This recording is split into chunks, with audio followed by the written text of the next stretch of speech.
If you are living out of town and not in Oklahoma City, you may not be familiar with the changing skyline downtown in Oklahoma City as the new Devon Tower nears completion. It's gorgeous, and nearby, just in the shadow of the tower, is the renovated Myriad Gardens, and they're spectacular. Here to talk with us today is Devon Chairman Larry Nichols, and we just learned that your office does not overlook the gardens, but tell us a little bit about the view for the, yes, tell me about the view from the people who do overlook the gardens. They're going to see a brand new Myriad Gardens. It's really phenomenal how much we changed that, tore out a lot of it, yet preserved a lot of the big trees, but dramatically changed the gardens.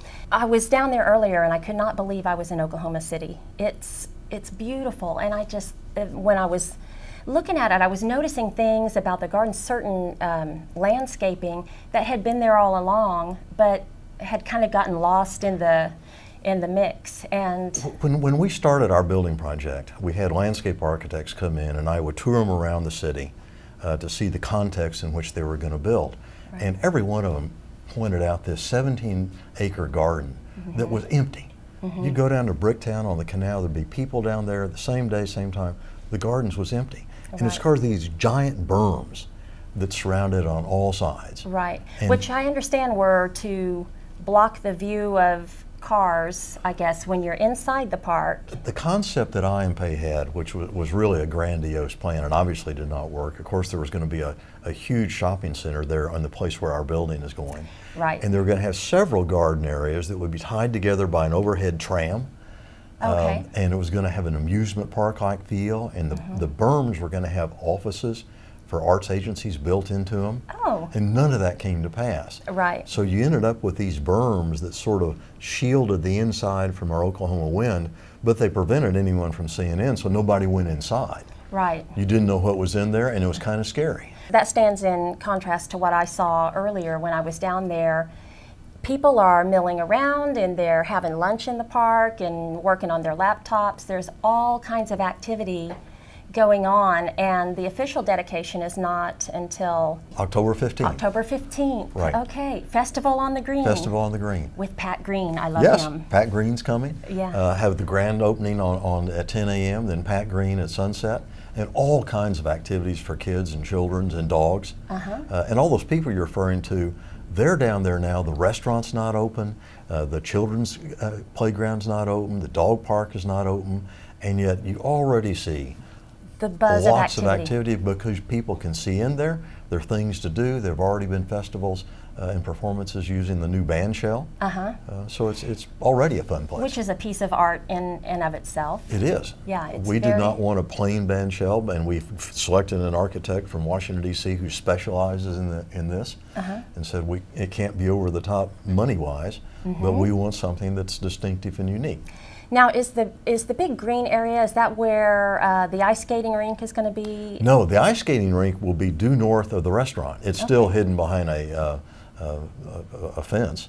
Okay. And so during the summer, it'll be a pond area for outdoor eating. Right. And then in the winter, you can flip a switch or two, yeah, because all of the equipment to make the ice is already built in. It's underground, hidden from nice. view. And you can have an ice skating rink where people can sit inside where it's warm, right, and watch the kids or whoever go ice skate. There are some great water features down there too. The fountain that goes around, I don't know what you call that. Right, the wave fountain. Oh, that was great. It is fascinating to sit there and watch little children look at that, try and figure out how it works, run around, and adults too. Right, right. It's a fun fountain. And the children's fountain you haven't seen yet.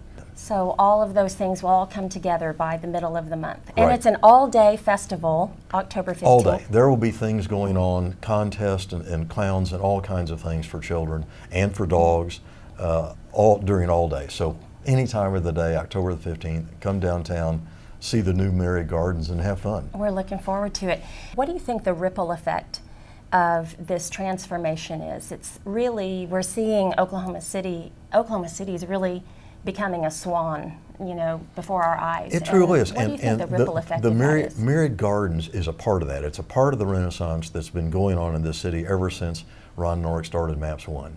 And all of the reconstruction and what we're doing with Project 180, where the money comes from the Myriad Gardens, redoing the streets, redoing the sidewalks, putting in trees that can grow in our climate.